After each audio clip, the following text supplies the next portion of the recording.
55 degrees out right now. John just stopped in at the 35-minute runtime mark and has white growing out of there. The idle is definitely figured out at this point. We've adjusted the shifter so that that's working correctly. Kill tether is going good. John, now that the shifter's working correctly, you want to run it up and down the hills once or twice? All right.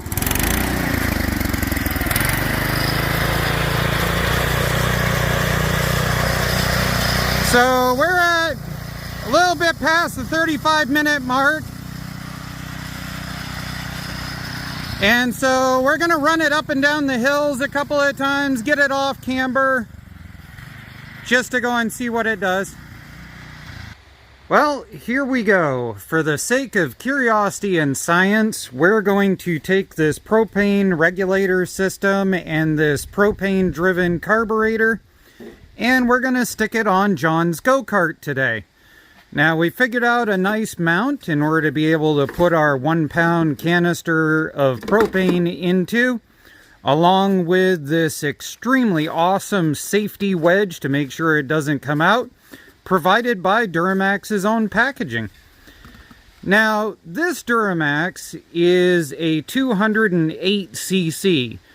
The engine that actually comes with the propane conversion is a 212cc. The real reality is, I don't think it's going to matter. One thing I did note, though, is that the gas-only version has this little vapor canister.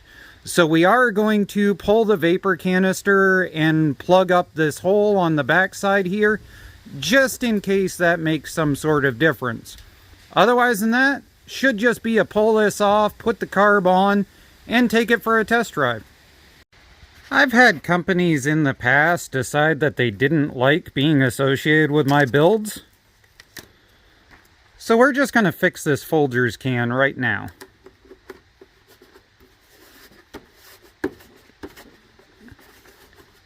There we go. Fixed. One side note that I wanted to add is that this through port for the propane is on the other side of the choke. So this will not run right on gas if that is not covered. This is a 3/8 vacuum cap. It's a little bit small, but it fits. So if you're like me and you already lost the vacuum cap thinking you weren't going to need it, there you go. Right now we've just got it on gasoline because we ran into some issues.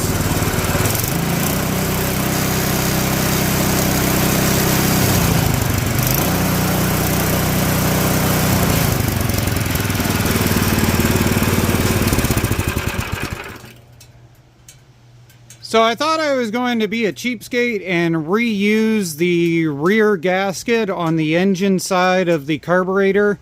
And it turned out that this thing is extremely affected by vacuum and everything. I had to put a brand spanking new gasket on the backside. Even though that gasket was brand spanking new with almost nothing whatsoever for time on it, I had to put a brand new one on there to make this run. I was having tons of different random little issues, and that's what it turned out to be. The throttle plate on this propane carb actually has a tiny hole drilled in it in order to make it work with the propane, and I think that's actually affecting the gas side of this carburetor and how it runs. We'll figure that out more as we get into it. Alright, at this point it doesn't want to idle, so what I'm going to do is, if you turn this way on the idle control, that raises the idle. So I'm going to turn it way in. And we're going to see if we can get it to start, come down onto that, and then we're going to slowly bring it out and see if we can find a happy point.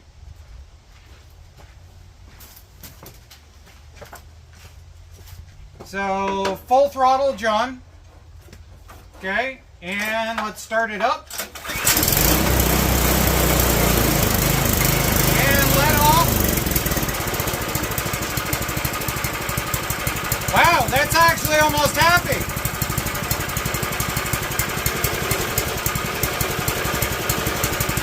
The problem is that would be a really high idle if it was running on gas. Okay, give it some throttle. Oh, it died.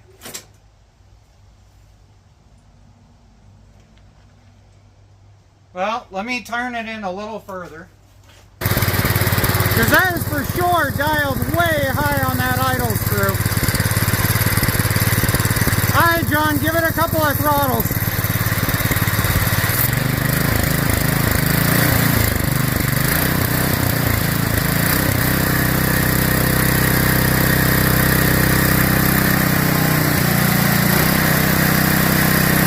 Alright, let off.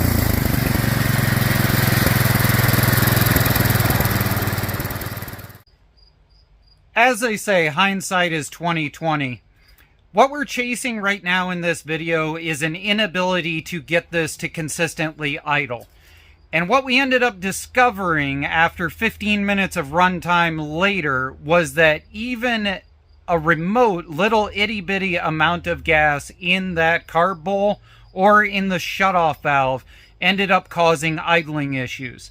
About 15 minutes worth of runtime later, chasing John around with a Phillips screwdriver and adjusting it 4 separate times, we ended up finally clearing all the gas out of the system.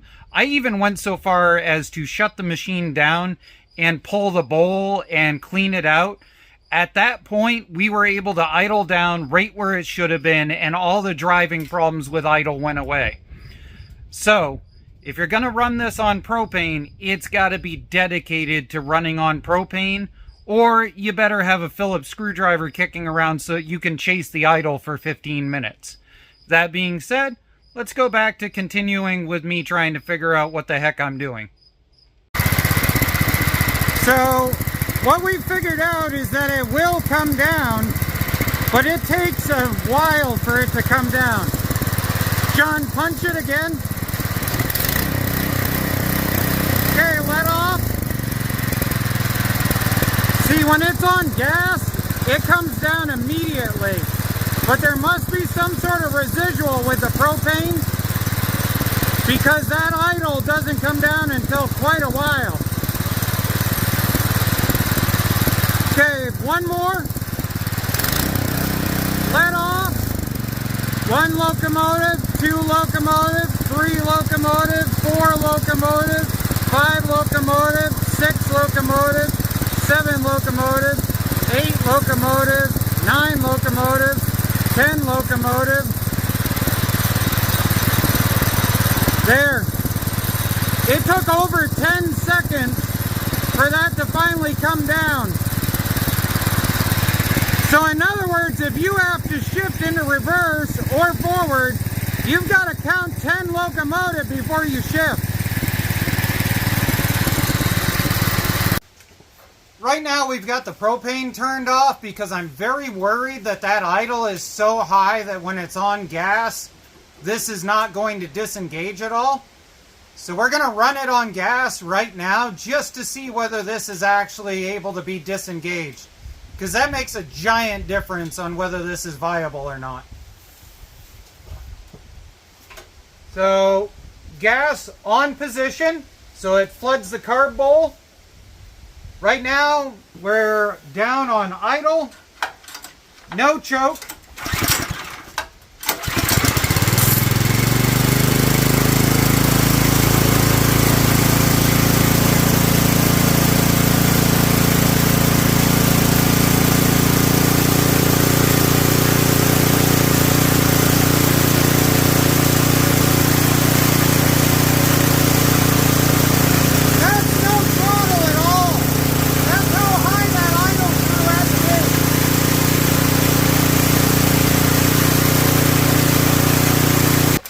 Alright, let's see if we can even get started on propane.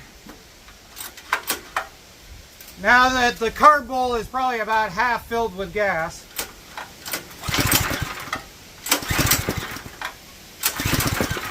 Nope. Full choke.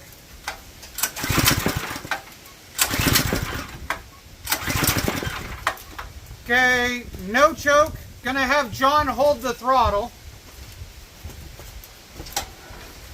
Throttle down, no choke, propane.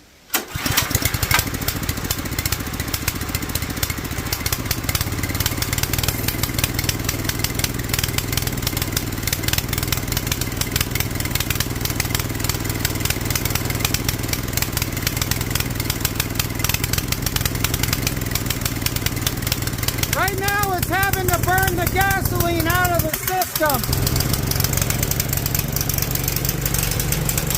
As you can see, John's got it at full throttle. There it goes.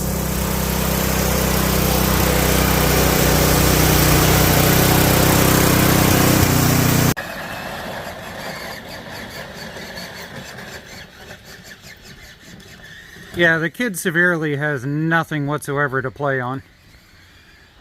So I've decided I'm going to wire in a kill tether on this thing before we take it for a drive, which is pretty simple. You just unplug the oil kill there and plug it in to where that was, and then you ground this right to the bottom of the gas tank.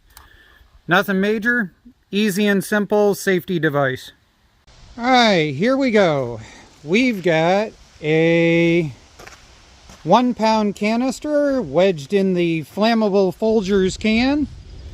We purge the system for a count of 3. John's gonna go bounce it around on the hilly section, providing we can get it working right. So there's that. Now we've figured out a couple of times you have to usually double choke it and then pull, but we'll see if it goes. 1, 2, 3. Okay, go ahead and put it in gear and let's go down to the hill section.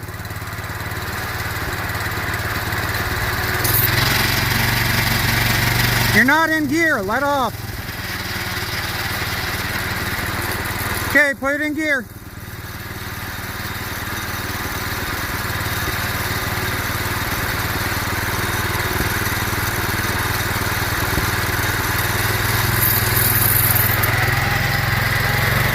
Alright.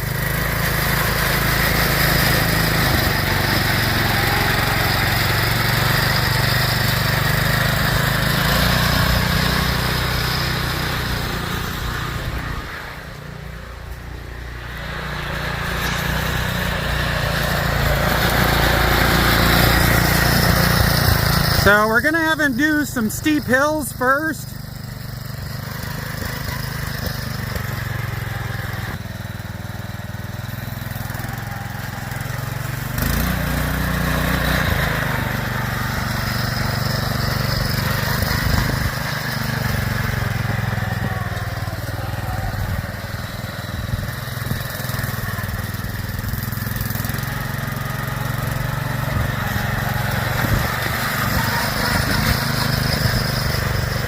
Alright, now we're going to go try around the edge of the pond.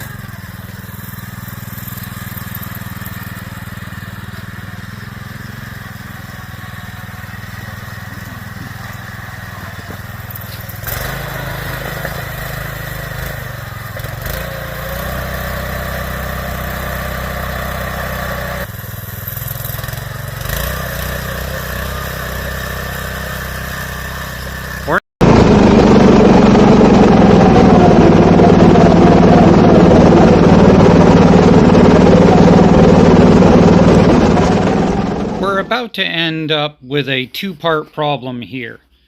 A few seconds before this, John was coming down and he hit a bump. And what we've discovered with this FNR transmission is that if you hit a bump just right and the shifter is not locked in, it'll pop itself into neutral. But then John attempts to get it to shift, makes a horrible grinding noise, and it won't go in.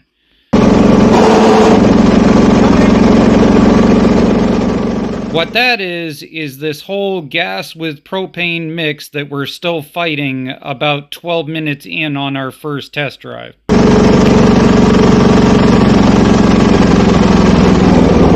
hotter this engine gets, the less it likes to idle. I don't know whether that's a propane thing or what.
It's a little bit after we stopped running around with this thing, but John wanted to know what we're at.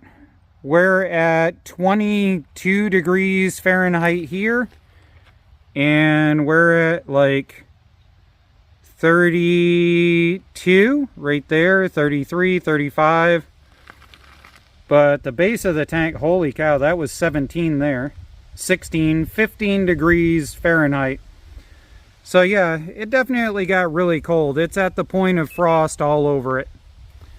And we've actually been sitting talking to the camera for about 10 minutes before we actually came out and hit it with this. Well, I think for perspective,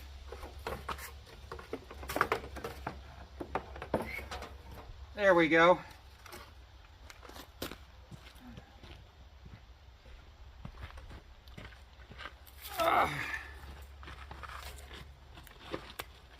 Alright, let's see. From a driver's standpoint, what did you think about the throttle response of dealing with the propane? And make sure you talk to the camera. I think the throttle response was definitely a lot more fun driving around than the gas. And it just feels way much more funner to drive around. Why would it be funner? Well, because it's just way much more smoother to drive around on. So you're saying when you hit the throttle on the propane carburetor, when it's on propane, it feels smoother? Yeah. Okay. Well, it's funny that John says that, because ironically getting the carburetor tuned in and happy was probably one of the harder carburetors that I've worked with for a while.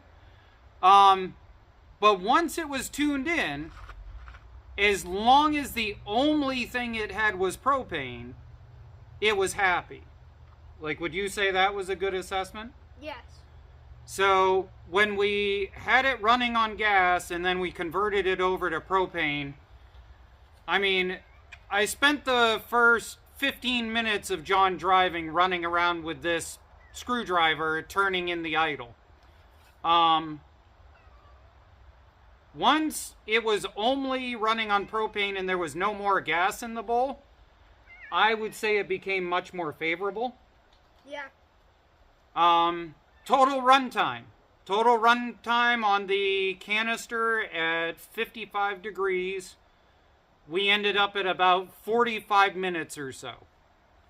That's not bad. 45 minutes for a 1 pound of propane seems pretty decent.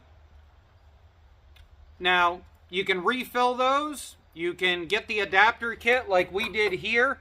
I'll post a refill kit and I'll post an adapter that you can buy in the description. Otherwise than that, is there any other things about driving the propane that you liked or thought was better? I guess if it's ever hot, you just touch the propane. The propane gets cold? Yep. That being said, with that much frost, I don't think this would be doable at much below the temperatures we're at now. The frost is not into this. The plastic seems to have kept it safe for now. But I have a feeling that if we were down into the 40s, that I bet this would probably start to frost over also. One thing I noticed was you going up and down hills. Going up and down hills, I think it was more consistent. It was definitely smoother. It was smoother on the hills? Cool. Well, thank you for supporting the channel. Thanks for watching the videos. Put your 2 cents in on what you think happened today or what you would work on.